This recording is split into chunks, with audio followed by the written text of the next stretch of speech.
Neat ವಿರುದ್ಧ ಇವತ್ತು ನಡೆದಂಥ ಪ್ರತಿಭಟನೆ, ನೀಟ್ ವಿರುದ್ಧ ನಡೆದಂಥ ಪ್ರತಿಭಟನೆ ದೇಶದಾದ್ಯಂತ ಕಾಂಗ್ರೆಸ್ ಇದನ್ನು ಪ್ರತಿಭಟಿಸ್ತಾ ಇದೆ.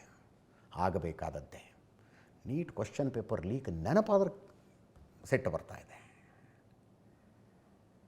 ಸೋಷಿಯಲ್ ಮೀಡಿಯಾದಲ್ಲಿ ಒಂದು ಪೋಸ್ಟು, ಮಕ್ಕಳಿಗೆ ಹಾಕೋ ಡೈಪರ್ ಲೀಕ್ ಆಗೋದಿಲ್ಲ ರೀ, ನಿಮ್ಮ ಕ್ವಶನ್ ಪೇಪರ್ ಲೀಕ್ ಆಗ್ತಿದೆ. ಅಂದರೆ ಡೈಪರ್ ಕಂಪ್ನಿಯವರು ಕೂಡ ಅಷ್ಟು ಫುಲ್ ಪ್ರೂಫಾಗಿ ಮಾಡ್ತಾರೆ ಅವುಗಳನ್ನು. 22-23 ಲಕ್ಷ ಮಕ್ಕಳು ಬರಿತಾ ಇರುವ ಪರೀಕ್ಷೆ ಕ್ವಶನ್ ಪೇಪರ್ನ ಫುಲ್ ಪ್ರೂಫಾಗಿ ನಿಮಗೆ ಟ್ರಾನ್ಸ್ಪೋರ್ಟ್ ಮಾಡೋದಕ್ಕಾಗೋದಿಲ್ಲ ಅಂತಂದರೆ, ಕರ್ನಾಟಕದಲ್ಲಿ 1,40,000 ಮಕ್ಕಳು ಎಕ್ಸಾಮ್ ಬರೆದ್ರು, ಇನ್ನೊಂದು ಬರಿಬೇಕಂತೆ. ರಾಜಭವನಕ್ಕೆ ಕಾಂಗ್ರೆಸ್ ಕಾರ್ಯಕರ್ತರು ಮುತ್ತಿಗೆ ಹಾಕಿದ ದೃಶ್ಯ ಇದು. ಇದು ರಾಜಸ್ಥಾನದಲ್ಲಿ ಫ್ರೀಡಂ ಪಾರ್ಕ್ನಲ್ಲಿ ನಡೆದ ಪ್ರತಿಭಟನೆಯಲ್ಲಿ ಮುಖ್ಯಮಂತ್ರಿ ಸಿದ್ದರಾಮಯ್ಯನವರಿದ್ದರು, ರಣದೀಪ್ ಸಿಂಗ್ ಸುರ್ಜೇವಾಲಾ ಅವರಿದ್ದರು.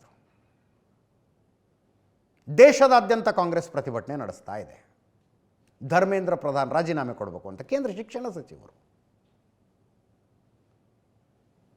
4 ಮಕ್ಕಳು ನೇಣಾಕೊಂಬಿಟ್ವಲ್ರಿ.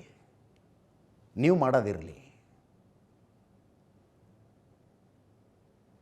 ಮುಂಚೆ CET ಇತ್ತು. CET ಕರೆಕ್ಟಾ, ನೀಟ್ ಕರೆಕ್ಟಾ, CET ಬೆಟರಾ, ನೀಟ್ ಬೆಟರಾ, ಆ ಡಿಬೇಟ್ಗೆ ಹೋಗ್ತಾ ಇಲ್ಲ ನಾನು.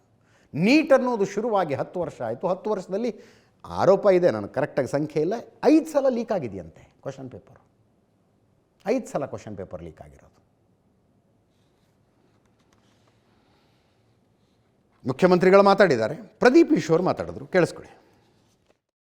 ನೀಟ್ ಪರೀಕ್ಷೆ ಪ್ರಶ್ನೆ ಪತ್ರಿಕೆ ಈಗ ಸೋರಿಕೆಯಾಗಿದೆ. ಸೋರಿಕೆಗೆ ಜವಾಬ್ದಾರರಾಗಿರ್ತಕ್ಕಂಥ ಧರ್ಮೇಂದ್ರ ಪ್ರಧಾನ್ ಅವರಾಗಲಿ ಅಥವಾ ಈ ದೇಶದ ಪ್ರಧಾನಮಂತ್ರಿಯಾದಂಥ ನರೇಂದ್ರ ಮೋದಿ ಅವರಾಗಲಿ ಜವಾಬ್ದಾರಿಯನ್ನ ಒತ್ತುಗಳ್ತಕ್ಕಂಥ ಕೆಲಸವನ್ನ ಮಾಡಿಲ್ಲ. ಧರ್ಮೇಂದ್ರ ಪ್ರಧಾನ್ ಅವರು ನೀಟ್ ಪರೀಕ್ಷೆಗೆ ಇನ್ನೊಂದು ದಿನವನ್ನ ನಿಗದಿ ಮಾಡಿದ್ದಾರೆ. ಆ ನಿಗದಿ ಮಾಡಿ ಕೈ ತೊಳ್ಕೊಳ್ತಕ್ಕಂಥ ಕೆಲಸವನ್ನ ಮಾಡಿದ್ದಾರೆ. ನರೇಂದ್ರ ಮೋದಿ ಅವರು 2014ರಲ್ಲಿ ಪ್ರಧಾನಮಂತ್ರಿ ಆದ್ಮೇಲೆ ಹಿಂದೆ ಇದ್ದಂತ ಪದ್ಧತಿಯನ್ನ ಬದಲಾವಣೆ ಮಾಡಿ 2016ರಲ್ಲಿ ನೀಟ್ ಪದ್ಧತಿಯನ್ನ ಜಾರಿಗೆ ತಗೊಬಂದ್ರು. ಜಾರಿಗೆ ಬಂದು 10 ವರ್ಷಗಳಲ್ಲಿ 5 ಬಾರಿ ಪ್ರಶ್ನೆ ಪತ್ರಿಕೆ ಸೋರಿಕೆಯಾಗಿದೆ. ವಿದ್ಯಾರ್ಥಿಗಳು ಆತ್ಮಹತ್ಯೆ ಮಾಡ್ಕೊಂಡ್ರು. ಈ ಆತ್ಮಹತ್ಯೆ ಮಾಡ್ಕೊಂಡ್ರಲ್ಲ, ಇವರ ಕುಟುಂಬದವರಿಗೆ ಪರಿಹಾರ ಕೊಡಬೇಕಾಗಿರ್ತಕ್ಕಂಥದ್ದು ಯಾರ ಜವಾಬ್ದಾರಿ? ಕೇಂದ್ರ ಸರ್ಕಾರದ ಜವಾಬ್ದಾರಿ. ಆ ಜವಾಬ್ದಾರಿಯನ್ನ ಕೂಡಲೇ ನಿರ್ವಹಿಸಬೇಕು.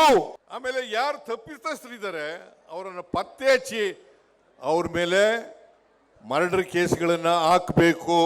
ಮೋದಿ ಅವರು ಯುರೋಪ್ ಪ್ರವಾಸದಲ್ಲಿದ್ದಾರೆ, ಕೂಡಲೇ ವಾಪಸ್ ಬರಬೇಕು, ಮೊಟಕುಗೊಳಿಸಿ ಬಂದು ಯುವಕರ ಬೇಸರ ಕ್ಷಮೆ ಯಾಚಿಸಬೇಕು.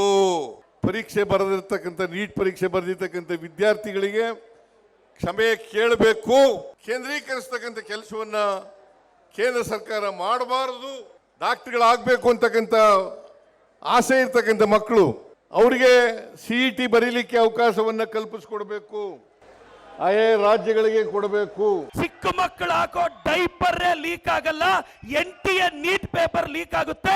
ಇದು ಬಿಜೆಪಿ ಅವ್ರ ಯೋಗ್ಯತೆ. ಧರ್ಮಕ್ಕೆ ಪ್ರಾಧಾನ್ಯತೆ ಕೊಡದೇ ಇರೋ ವ್ಯಕ್ತಿನ ಇವತ್ತಿಂದ ಅಧರ್ಮೇಂದ್ರ ಪ್ರಾಧಾನ್ಯ ಅಂತ ಕರಿಬೇಕು ನಾವು. ನಾನು ಇವತ್ತಿನ ನನ್ನ ಭಾಷಣವನ್ನ ಇಟಲಿಗೆ ಹೋಗಿ ಮೆಲೋಡಿ ಕೊಟ್ಟ ಕಿಲಾಡಿಗೆ ಅರ್ಪಿಸ್ತಾ ಇದ್ದೀನಿ. ನರೇಂದ್ರ ಮೋದಿ ಅವರು ಮನ್ ಕಿ ಬಾತ್ ಮಾಡ್ತಾರೆ. Honourable prime minister Modi ji, आप मन की बात कर रहे हैं, मेडिकल एस्पिरेंट्स का धड़कन के बाद कौन सुनना है? नम तेजस्वी सूर्य ಶನಿವಾರದ ಬಗ್ಗೆ ಮಾತಾಡ್ತಾರೆ, ನೀಟ್ ಬಗ್ಗೆ ಮಾತಾಡಲ್ಲ. ಇಂಥ ನಾಲಾಯಕ ಎಂಪಿಗಳನ್ನ ನಾವು ಲೋಕಸಭೆ ಕಳಿಸಿದಕ್ಕೆ ಇವತ್ತು ಅನುಭವಿಸ್ತಾ ಇದ್ದೀವಿ. ನೋಡಿ, ನರೇಂದ್ರ ಮೋದಿ ಅವರ 5 ದಿನಗಳ ವಿದೇಶ ಪ್ರವಾಸದಲ್ಲಿ ಮಾತನಾಡುವುದಕ್ಕೆ ಅಂತ ಸಿಕ್ಕಿರೋದು ಮೆಲೋನಿ ಅವರಿಗೆ ಮೆಲಡಿ ಕೊಟ್ಟಿರೋದು ಒಂದೇ. ಮೆಲಡಿ ಕೊಟ್ಟ ಕಿಲಾಡಿ ಅಂತಾರೆ ಇವರು. ಚಿತ್ರ ಅನಿಸುತ್ತಪ್ಪ.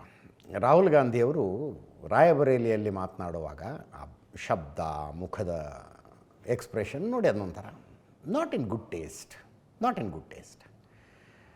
ಈ ಸಮಯದಲ್ಲಿ ಮಾಡಿದ ಈ ವಿದೇಶ ಪ್ರವಾಸದಿಂದ ಭಾರತಕ್ಕೆ ಏನು ಲಾಭ ಆಯಿತು, ಲಾಭ ಆಗಲಿಲ್ವಾ, ಈ ಹಿಂದಿನ ವಿದೇಶ ಪ್ರವಾಸಗಳ ಲಾಭ ಬಂದಿದೆಯಾ, ಚರ್ಚೆ ಅಂಥವಾಗಬೇಕಪ್ಪ. 50 ರೂಪಾಯಿದ ಮೆಲಡಿ ಚಾಕ್ಲೇಟ್ ತಗೊಂಡೋಗಿದ್ರ ಬಗ್ಗೆ ಚರ್ಚೆ ಆಗ್ತಿದೆ.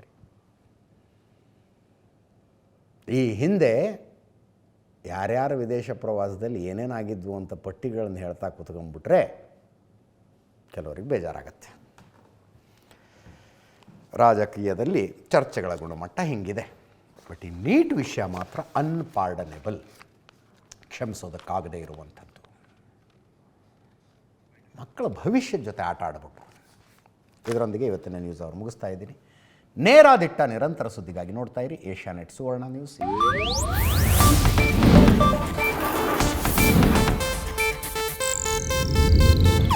ಇದು ಏಷ್ಯಾನೆಟ್ ನ್ಯೂಸ್ ನೆಟ್ವರ್ಕ್ ಪ್ರಸ್ತುತಿ.